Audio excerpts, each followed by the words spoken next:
Hello ladies, back hook ப்ளவுஸில் இருக்கிற hook போடுறதுக்கு ரொம்பவே கஷ்டமாக இருக்குது இல்லையா? பேக் நெக் வந்து கொஞ்சம் டெப்த்தாக இருந்துச்சுன்னா பரவாயில்ல, இதே கொஞ்சம் ஹைட்டாக இருந்துச்சுன்னா அது இன்னும் ரொம்பவே கஷ்டம். இந்த ட்ரிக்கை ஃபாலோ பண்ணி பாருங்கள்.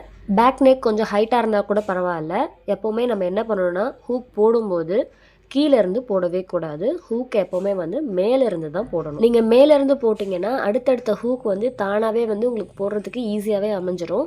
மோஸ்ட்லி இது எல்லாராலையும் ட்ரை பண்ண முடியும். கொஞ்சம் சதம் இருந்தால் மட்டும் இது கொஞ்சம் கஷ்டமாக இருக்கும். இந்த டெப்த்து சின்னதாக இருந்தாலும் பரவாயில்ல, பெருசாக இருந்தாலும் பரவாயில்ல. சப்போஸ் நீங்கள் ஹூக் வந்து கீழேருந்து போட்டிங்கன்னா நம்ம உடம்போட வடிவம் எப்படி இருக்கும்னா மேலே போக போக ப்ராடாக இருக்கும் இல்லையா?